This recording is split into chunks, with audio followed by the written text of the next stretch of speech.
اعوذ باللہ من الشیطان الرجیم بسم اللہ الرحمن الرحیم۔ السلام علیکم۔ امید کرتی ہوں سب ایمان کی بہترین حالتوں میں ہوں گے۔ آج الحمدللہ ہماری تختی نمبر 3 سٹارٹ ہو گئی ہے۔ تو سب سے پہلے یہاں دیکھیں گے حرکات کا بیان، زبر، زیر اور پیش، ان تینوں کو حرکت کہتے ہیں۔ حرکت کی جمع حرکات ہے۔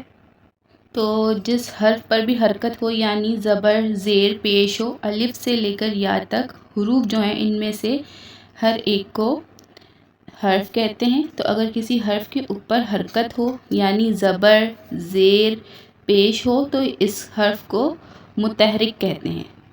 تو اب یہاں پر دیکھیں با پر زبر ہے تو یہ کیا ہے؟ متحرک حرف ہے کیونکہ اس کے اوپر زبر ہے۔ اگر اس کے نیچے زیر ہوتی یا اوپر پیش ہوتا تب بھی اسے متحرک ہی پڑھیں گے۔ ذہن نشین کر لیں یا کسی کاپی میں آپ اس کو نوٹ کر لیں۔ زبر، زیر، پیش کو حرکت کہتے ہیں۔ حرکت کی جمع حرکات ہے۔ زبر، زیر اور پیش کو حرکات ثلاثہ بھی کہتے ہیں۔ جس حرف پر زبر، زیر، پیش ہو اس حرف کو متحرک کہتے ہیں، اور زبر کا دوسرا نام فتحہ ہے۔ زبر بھی کہتے ہیں اور فتحہ بھی۔ جس حرف پر فتح ہو یعنی زبر ہو اس کو مفتوح بھی کہتے ہیں۔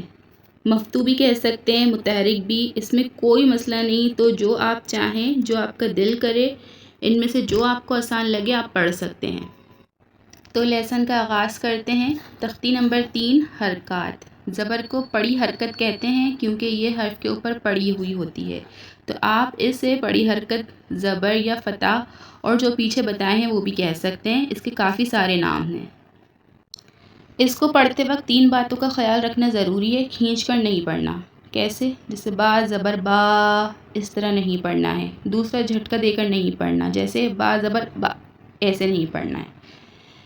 نمبر 3 مجہول نہیں پڑھنا۔ مجہول یعنی اردو کی طرح نہیں پڑھنا، کیسے بے، تے، سے، اس طرح سے نہیں پڑھنا ہے۔ اور اگر را کے اوپر زبر ہو تو اس کو موٹا پڑھیں گے یعنی کہ را کو پر پڑھیں گے۔